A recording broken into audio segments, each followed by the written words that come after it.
Please subscribe my channel. Please subscribe my channel. And press the.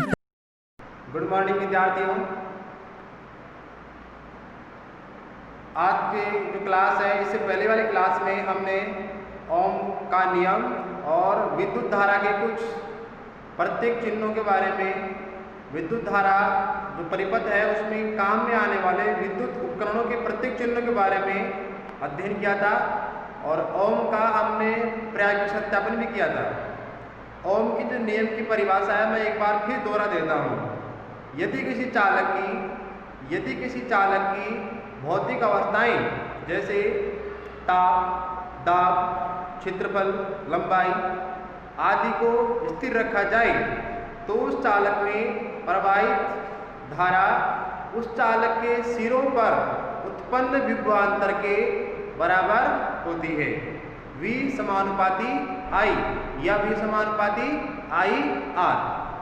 उसी के आगे आज हम पढ़ेंगे प्रतिरोध किसे कहते हैं और प्रतिरोध है वो किन किन कारकों के ऊपर निर्भर करता है, जो कि एग्जाम की दृष्टि से बहुत ही महत्वपूर्ण है। तो आइए एक एक करके इनको अपन समझते हैं। सबसे पहले है प्रतिरोध क्या है। प्रतिरोध के अगर हम शाब्दिक अर्थ की बात करें तो प्रतिरोध यानी किसी का विरोध करना, किसी को रोकना। जैसे मैं रास्ते में जा रहा हूं, मेरे को अगर कोई रोकता है तो वो कहलाता है प्रतिरोध। ठीक वैसे हम यहाँ इसको विद्युत धारा के अनुसार समझेंगे कि विद्युत धारा में प्रतिरोध कौन किसका करता है। तो प्रत्येक चालक पदार्थ अणुओं से मिलकर के बना होता है। कक्षा 9 में आपने पढ़ा होगा ब्रह्मांड में प्रत्येक पदार्थ अणु या परमाणु से मिलकर के बनता है। अणु क्या है? तो अणु एक स्वतंत्र इकाई है जो इसी प्रकृति में रह सकती है। और अणु किससे बनते हैं? परमाणु से बनते हैं। परमाणु किसे कहते हैं? तो किसी भी पदार्थ की सबसे सूक्ष्म इकाई को परमाणु के नाम से जानते हैं, जिसको हम और अधिक भागों में नहीं बांट सकते हैं। जैसे चौक है तो इस चौक के अंदर भी क्या है? परमाणु। परमाणु से क्या बनते हैं? अणु बनते हैं। तो अणु परमाणु से मिलकर के बने होते हैं, ये हम जानते हैं। आगे देखिए, परमाणु में इलेक्ट्रॉन नाभिक के चारों ओर चक्कर लगाते हैं। कक्षा 9 में आपने परमाणु की संरचना के बारे में अध्ययन किया होगा। मैं दोहरा देता हूँ। ये एक परमाणु ले लेते कोई सा भी, बीच के अंदर यहाँ पर होता है नाभिक, ये नाभिक होता है। और परमाणु के नाभिक के बाहर कक्षाएं होती है। कक्षाओं को नील्स बोर ने कुछ नाम दिए थे, KLMNO। नाभिक की पास कक्षा को प्रथम कक्षा बोलते हैं, फिर द्वितीय कक्षा, तृतीय कक्षा और चतुर्थ कक्षा प्रकार से आगे वाली कक्षाएं आती है। और आगे अपन इनको उप कक्षाओं के नाम से पढ़ते हैं, SPDF के नाम से। तो यहाँ आपको दो कक्षाएं दिखाई दे रही है, एक आंतरिक कक्षा और एक बाह्य कक्षा है। इस बाह्य कक्षा में जो ये गोल गोल आपको दिखाई दे रही है, इनको बोलते हैं इलेक्ट्रॉन। क्या बोलते हैं? इलेक्ट्रॉन। परमाणु में 3 प्रकार के कण होते हैं, इलेक्ट्रॉन, प्रोटॉन और न्यूट्रॉन। 2 होते हैं नाभिक में, कौन कौन? प्रोटॉन और न्यूट्रॉन। एक होता है कक्षाओं के अंदर, वो होता है इलेक्ट्रॉन। तो यहाँ इस परमाणु की अगर हम बात करें तो परमाणु की जो बाह्यतम कक्षा है, सबसे बाहर वाली कक्षा है, उस बाहर वाली कक्षा में उपस्थित जो इलेक्ट्रॉन है वो इस नाभिक से बहुत ही कम बल से बंधे हुए रहते हैं। आगे वाली लाइन तो यही है कि बाह्यतम कक्षा के इलेक्ट्रॉन कम बल से बंधी हुई होने के कारण चालक में अनियमित चक्कर लगाते हैं। अभी चालक नाम कहाँ से आया? तो इन परमाणु से क्या बना है? चालक। यानी जैसे मेरे पास में कोई लोहे का तार है तो उस तार के अंदर है क्या? अणु और परमाणु।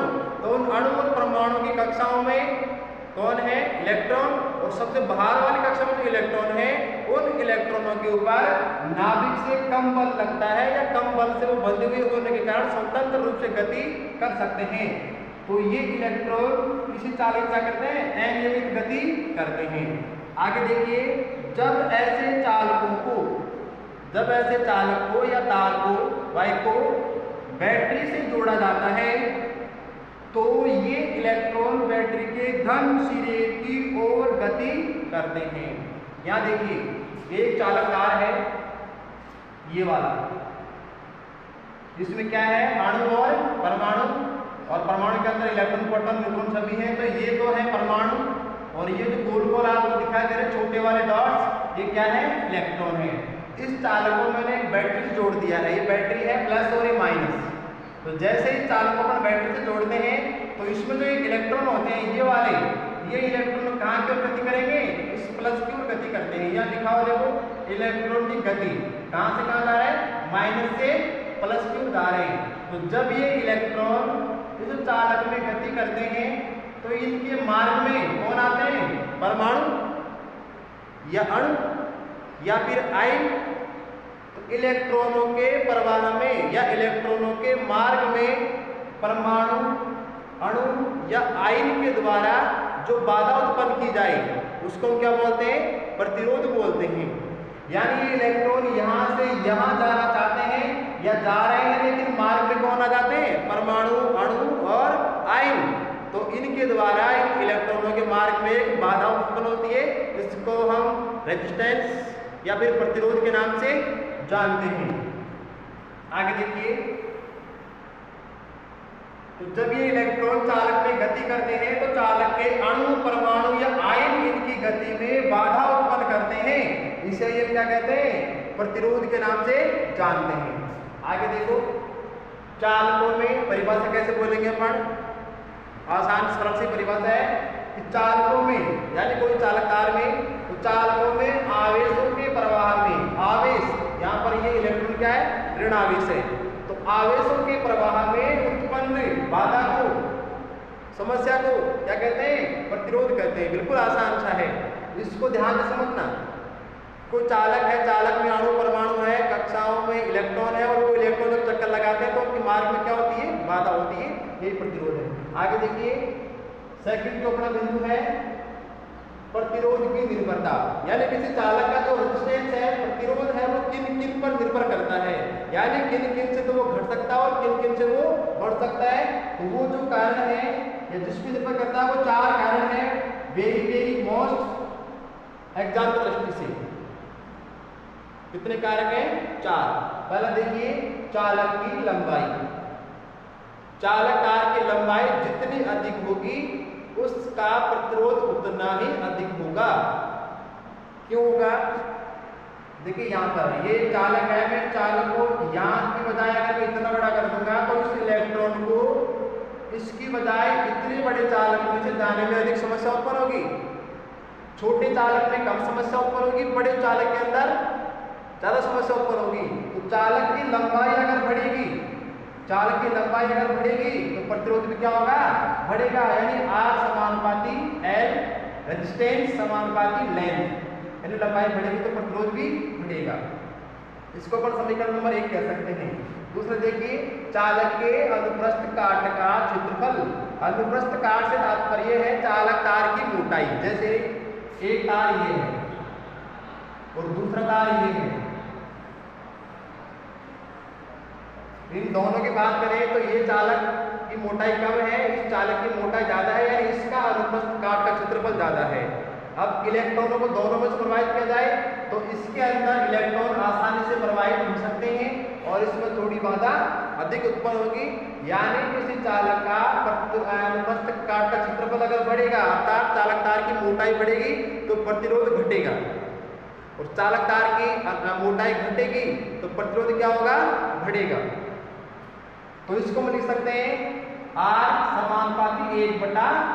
A और एरिया यानी क्षेत्रफल। क्षेत्रफल बढ़ने पर प्रतिरोध घटेगा और क्षेत्रफल घटने पर प्रतिरोध बढ़ेगा। आगे देखिए तीसरा, चालक पदार्थ की प्रकृति। प्रकृति से तात्पर्य यहाँ पर पदार्थ से है कि चालक तार किसका बना हुआ है। हम सामान्य जीवन में कई प्रकार के पदार्थों का प्रयोग करते हैं, जैसे कि एल्युमिनियम है, लोहा है, तांबा है, चांदी है। चांदी तो महंगी होने के कारण उसका प्रयोग नहीं करते हैं। इसी प्रकार से सोना है।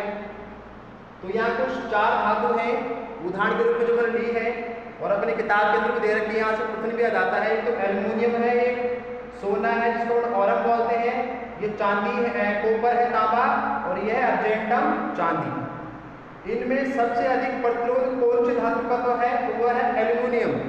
इन चारों के अंदर सबसे अधिक प्रतिरोध किसका है, एल्युमिनियम का। उससे कम किसका है, सोने का। उससे कम किसका है, कॉपर का। और सबसे कम किसका है, चांदी अर्जेंटम का। यानी ये प्रतिरोध का घटता हुआ क्रम है। प्रश्न आपसे पूछ ले कि बढ़ता हुआ करंट लिखिए, तो बढ़ता हुआ करंट कैसे हो जाएगा, ऐसे, घटता हुआ ऐसे। ध्यान रखना है चारों के अंदर सबसे अधिक चालक कौन है, चांदी, सबसे कम चालक कौन है, एल्युमिनियम।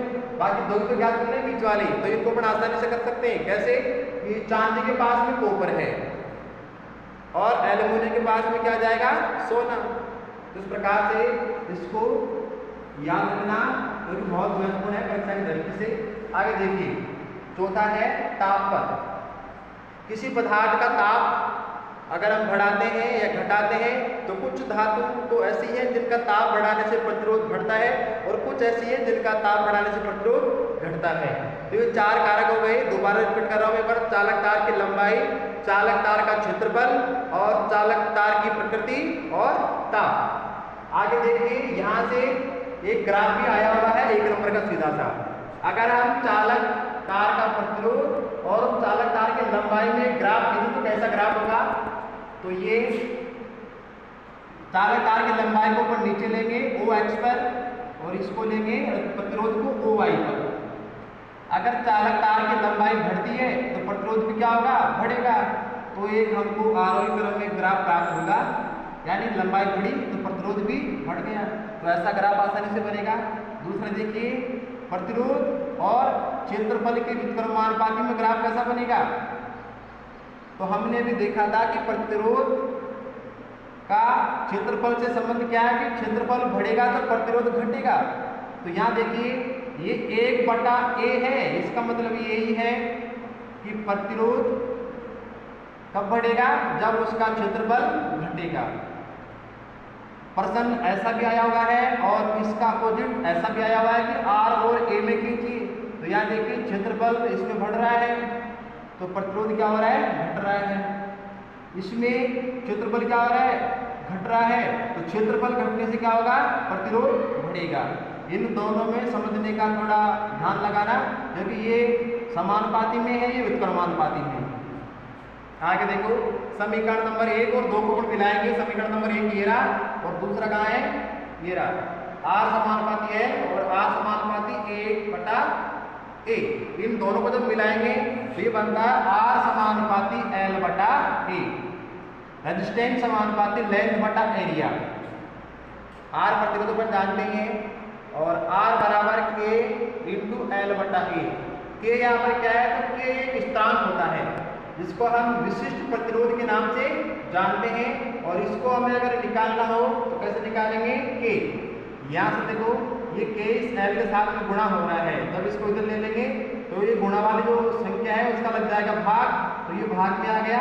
और R और A इसका क्या हो जाएगा, गुणा हो जाएगा। R क्या है, प्रतिरोध, A क्या है, क्षेत्रफल, जो कि मीटर स्क्वायर में पढ़ लेंगे, और ये लंबाई आएगी मीटर के अंदर। तो ओम किसका है, R का। क्षेत्रफल मीटर स्क्वायर और लेंथ किसमें आई, मीटर के अंदर। ये मीटर से इसका 1 मीटर कैंसिल हो जाएगा, या केवल मीटर ही बचेगा, मीटर स्क्वायर है तो केवल मीटर बचेगा। तो ये रहेगा ओम × मीटर। यह मात्रक है, किसका मात्रक है, विशिष्ट प्रतिरोध का। विशिष्ट प्रतिरोध का मात्रक क्या हो गया, ओम × मीटर। ये कई कंपटीशन के अंदर भी आया हुआ है और 10th में 1 नंबर क्वेश्चन आता है कि विशिष्ट प्रतिरोध का मात्रक लिखिए ओम × मीटर। इसकी परिभाषा की बात करें, प्रतिरोधकता किसे कहते हैं या विशिष्ट प्रतिरोध किसे कहते हैं, परिभाषित कीजिए। तो ये एक चालक तार है, कोई लोहे का टुकड़ा मान सकते हैं अपन। इस चालक तार की मैंने लंबाई थी L = 1 मीटर। कितनी लंबाई है, 1 मीटर। और इसका यहाँ से जो क्षेत्रफल है वह है 1 मीटर स्क्वायर। क्षेत्रफल कैसे आता है, लंबाई की चौड़ाई से, तो ये हो गया 1 मीटर स्क्वायर। तो इसकी अगर मैं परिभाषा बनाऊं तो कैसे बनेगी, इकाई लंबाई, यानी एक लंबाई और इकाई अनुप्रस्थ काट वाले चालक तार का प्रतिरोध ही विशिष्ट प्रतिरोध कहलाता है। यानी इस तार का जो प्रतिरोध आएगा वही क्या होगा, विशिष्ट प्रतिरोध। और इसे क्या बोलते हैं, प्रतिरोधकता के नाम से जानते हैं। और मात्र क्या हो गया, ओम × मीटर।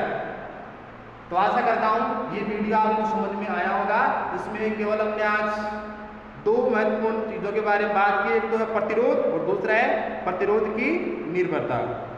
और किसी प्रकार की कोई इस टॉपिक से संबंधित आपको समस्या हो तो आप वीडियो के नीचे कमेंट्स कर सकते हैं, मैं आपको उसका बाद में जवाब दे दूंगा। और नेक्स्ट वीडियो और पिछले वाली वीडियो को प्राप्त करने के लिए आप चैनल को सब्सक्राइब करें, लाइक करें।